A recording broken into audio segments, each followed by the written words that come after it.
आप लोगों का जन आशीर्वाद है, लेकिन जो तकलीफ है, जो परेशानी है, वो हमारों से ही हमको परेशानी है। जो खड़े हैं वो खुले आप कहते हैं कि हमारा मकसद जीतना नहीं है, हमारा मकसद तो गयासुद्दीन को हराना है। हैदराबाद से चकाजान आ गए, उनका काम है वो मारना, भाग जाना, खाना और सो जाना। सिर्फ लच्छेदार भाषणों से काम चलने वाला नहीं है। इस तरह ये गुजरात पे असदुद्दीन नहीं, गयासुद्दीन की जरूरत है दोस्तों। हर तुम्हारे मुसीबत में, चाहे ऊना का दलित हत्याकांड हो, चाहे पाटीदारों पे जुल्म हुआ हो, चाहे मुस्लिम समाज के अंदर मातर पे जुल्म हुआ हो, हर जगह पे बगैर किसी धर्म, किसी भेदभाव के, क्योंकि मैं कांग्रेस का सिपाही हूं, मैं कांग्रेस का सैनिक हूं। कांग्रेस हमेशा तमाम धर्म जाति, चाहे ऊंची जाति हो, नीची जाति हो, गरीब हो, आदिवासी हो, माइनॉरिटीज हो, तमाम को लेकर के चलती है।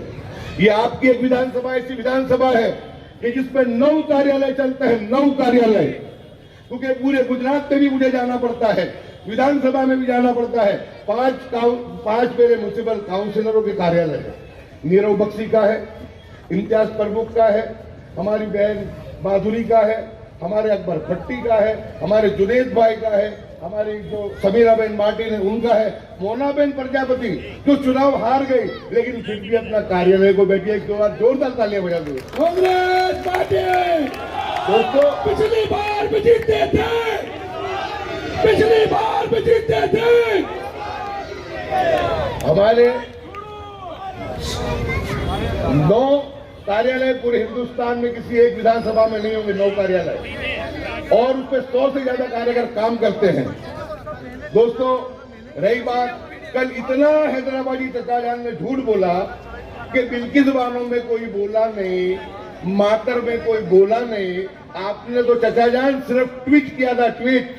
गयासुद्दीन शेख को बिल्किस बानो के मामले में 3 मरतबा अरेस्ट किया गया, 3 मरतबा। और पवन खेरा जी जो दिल्ली से आए थे, हमारे प्रवक्ता, उनको भी अरेस्ट किया गया। वो मर्द जो मेवानी है, जगदीश मेवानी जो बड़गाम से लड़ रहा है, उसको भी अरेस्ट किया गया। दोस्तों कोई ऐसा मसला नहीं है कि जिस पर हमने बेखौफ होकर के आवाज को नहीं उठाया, हमने आवाज को उठाया है। कल चचाजान कह रहे थे कि 25 साल में कोई काम नहीं हुआ। दरियापुर की जनता को तो पता ही है 25 साल में काम नहीं हुआ। वो कौन था? वो तुम्हारा ही नुमाइंदा है जो दोपहर में 3 बजे उठता था। और अच्छे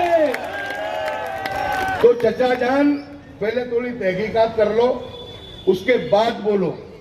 बाकी इनका जो काम है हिंदू मुस्लिम के नाम पे वोटों को मांगना, आप समझ लो। मैं सभी को कहना चाहता हूं कि भले भारतीय जनता पार्टी ने नारा दिया है कि हम मुस्लिम मुक्त विधानसभा बनाएंगे और गंगा जल से शुद्ध करेंगे, और गंगा जल का लोटा लेकर के तैयार खड़े हैं। दोस्तों हिंदू मुस्लिम साथ मिलकर के पूरे गुजरात में 125 से ज्यादा सीटें जीतेंगे और सबको साथ लेकर के जीतेंगे। और दूसरा कहता हूं कि जब 3 मुस्लिम विधायक को तुम हराने की बात करते हो, इंशाल्लाह हिंदू भाइयों के साथ सरकार से 3 नहीं, इस पर दबा 6 जीत करके आएंगे, 6 जीत करके। और आपको यह भी कह दूं कि जो गंगा जल का लोटा लेकर के खड़े हैं ना, आप खड़े ही ले जाओगे इंशाअल्लाह। 125 में 6 मुस्लिम विधायक भी हिंदू भाइयों के साथ सरकार से आएंगे।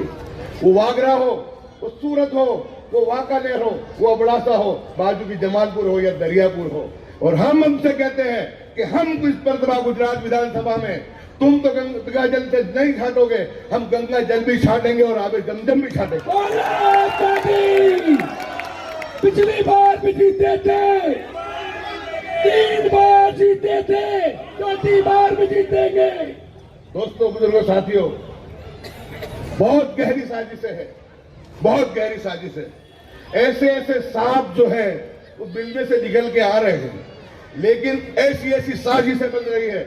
लेकिन मैं हमेशा कहता हूं, ये मेरा ईमान भी है कि साजिशें जमीन पे बनती है, फैसले आसमान से उतरते हैं। और आपको मैं कह दूं, अल्लाह ताला के और ईश्वर को या अल्लाह को, उसके तमाम फैसले तुम्हारी नियतों पे होते हैं, तुम्हारी नियतों पे। कल चचाजान कह रहे थे कि हमारा नुमाइंदा विधानसभा में बोलेगा, तुम्हारा नुमाइंदा 25 साल कॉर्पोरेशन में नहीं बोला, वो विधानसभा में क्या बोलेगा? पार्किंग से फुर्सत हो जाए, पार्किंग का कलेक्शन करने में शाम को तो ही काफी है। 25 साल चुनाव लड़ा, ऑफिस नहीं खोली, जैसे ही चुनाव हार गए ऑफिस खोल ली। और ऑफिस में भी क्या हुआ मालूम है आपको? एविडेंस के साथ जिस बंदे को वहां पे रखा था 5 लाख का करेक्शन करके भाग गया, लोगों के पैसे ले लिए उसने, और न लाइसेंस मिला है न आधार कार्ड मिला है, और उसके सामने एफआईआर भी होने जा रही है। यानी ये काम किया है। तो दोस्तों, बुजुर्गों, साथियों, हम तो सबको लेके चले हैं और इंशाल्लाह सबको लेकर ही चलेंगे। आज हमारे देश के राहुल गांधी जी ने जो नारा दिया है कि वो तोड़ेंगे, वो हम जोड़ेंगे। नफरत छोड़ो, भारत जोड़ो। ये लड़ाई समझ लो आप, ये लड़ाई सिर्फ राहुल गांधी और कांग्रेस पार्टी ही लड़ सकती है। ये लड़ाई सीधी आरएसएस पे घा करती है। ये लड़ाई सीधी भारतीय जनता पार्टी को टारगेट करती है कि जिस तरीके से हिंदुस्तान के अंदर उन्होंने, योगी और मोदी ने जिस तरीके से गुनाही शासन चलाया है, बुलडोजर का शासन चलाया है, उसी नफरत के सामने राहुल गांधी निकला है। दोस्तों, राहुल गांधी अकेला तनखा निकला है। और अब उस राहुल गांधी के सिपाही हैं कि जो आपके बीच में रह करके हमने यहाँ पर एकता और भाईचारे का काम किया है। रथ यात्रा हो, उसका भी स्वागत होता है, मुहर्रम हो, उसका भी स्वागत होता है। यहाँ पर दोनों समाज गरीब हैं, मेरे हिंदू भाई मुस्लिम भाई सभी गरीब हैं, रोज लाके रोज खाने वाले लोग हैं। लेकिन मैं आपको कहूं कि सभी शांति, अमन और भाईचारा चाहते हैं। एक समय का, एक वक्त का अति संवेदनशील दरियापुर विस्तार, जहां से दंगों की शुरुआत होती थी, आज अल्हम्दुलिल्लाह बरसों से, कम से कम 20 साल से ज्यादा से ये शहर जो है शांति और सलामती का शहर बना है। दोस्तों, जो कह रहे थे कि आवाज उठाएंगे, कौम के मसलों को उठाएंगे, नाणावटी कमीशन की रिपोर्ट जाकर के चेक कर लो। तुम्हारे उस वक्त के काउंसिलर और आज के उम्मीदवार ने सरकार के समर्थन में उसने उसका जवाब लिखाया है कि पुलिस की कार्रवाई बहुत अच्छी थी। 2002 में पुलिस की कार्रवाई अच्छी थी? कैसे लिखा है इन्होंने? उनके साथ उनके 2 गुर्गों ने भी लिखाया है। और किसी को चाहिए तो वो रिकॉर्ड भी मैं आपको दूंगा। क्या बात करेंगे वो? कहते क्यादत खड़ी करेंगे। जमालपुर से आपने गूंगे बहरे को खड़ा कर दिया है, सदर उनका। मेरे 7-8 साल विधानसभा में एक दिन ना एक क्वेश्चन किया है, ना एक दिन उसने अपना प्रवचन दिया है। वो क्यादत खड़ी करोगे? क्यादत खड़ी नहीं करोगे, क्यादत को तुम खत्म करने आए हो। लेकिन अल्हम्दुलिल्लाह मुझे फक्र है कि दरियापुर की आवाम चाहे गरीब है, पढ़ी लिखी शायद कम भी होगी, लेकिन उसके वोट की कीमत जो जानती है, मैं मानता हूं पूरे हिंदुस्तान में दरियापुर से ज्यादा अपने वोट की कीमत कोई नहीं जानता। लेकिन दोस्तों, मैं तुमको कहना चाहूंगा, खुल करके बाहर आना पड़ेगा तुमको, खुल करके। 2 आंख की शर्म बाजू पर रख दो। भारतीय जनता पार्टी ने मेरी आवाज बंद करने के लिए मेरे लिए बंदा तैयार किया है। तुम्हारी इज्जत को, तुम्हारी शान को मिटाना चाहते हैं। अब सवाल यह है कि बहुत सेंसिटिव सीट है, मुस्लिम भी लाना है और हिंदू समाज से भी वोट लेना है। अगर एक जगह भी अगर प्रॉब्लम हो गया तो क्या होगा आप समझ सकते हो। पहला चुनाव 928 से जीता, दूसरा 2600 से जीता, तीसरा 6600 से जीता। अगर वोटों का बंटवारा हुआ तो मैं आपको कहता हूं कि क्या होगा आप सोच लो।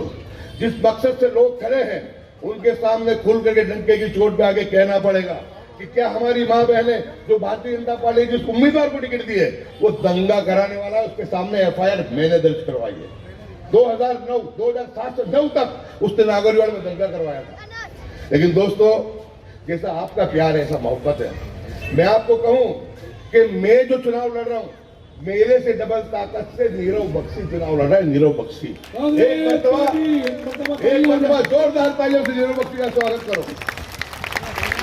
दोस्तों, इस मरतबा दरियापुर कॉर्पोरेशन में भगवा लहरा जाता, लेकिन आपने भी समझदारी बताई और 10,700 की पैनल नीरव बख्शी कंप्लीट चला करके आया है। और उसमें इम्तियाज शेख भी था और उसमें बुरखे वाली बहन समीरा भी थी। आप समझ सकते हो कि जिस इलाके में दंगे की शुरुआत होती हो, उस इलाके में से एक बुरखे वाली और एक मुस्लिम को लेकर के किस तरीके से पैनल चले। लेकिन दोस्तों, हमने प्यार बांटा है, हमने मोहब्बत बांटी है, हम पे लोगों को विश्वास है, लोगों हम पे भरोसा है।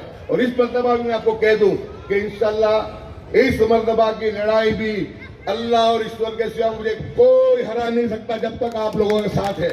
इनके जितने भी कावतरे हैं, इनकी जितनी भी साजिशें हैं, सब साजिशें नाकाम होगी।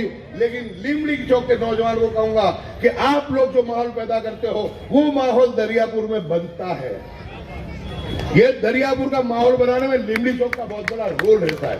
तो लिमड़ी चौक के नौजवानों, जब आप जान रहे हो, आपको पता है कि बीजेपी खुद उनके बुजुर्गों को कह रही है कि अब नीम का कैंडिडेट आ गया, उसके साथ लग जाओ, तो आपको भी समझना है कि आपकी आवाज को बंद करने की जो कोशिश है, उसको अगर बचाना है तो दो आंख की शर्म छोड़ दो, बिल्कुल खुल करके बाजार में आ जाओ, खुल करके बात को कह दो कि हम हिंदू मुस्लिम मिलकर के साथ में हम लोग इस दफा फिर से तिरंगा लहराएंगे, पंजे को लेकर आएंगे। अब मैं ज्यादा बहुत वक्त ले लिया है, हम सबको कन्हैया कुमार जी को सुनना है। कन्हैया कुमार जी के लिए जोरदार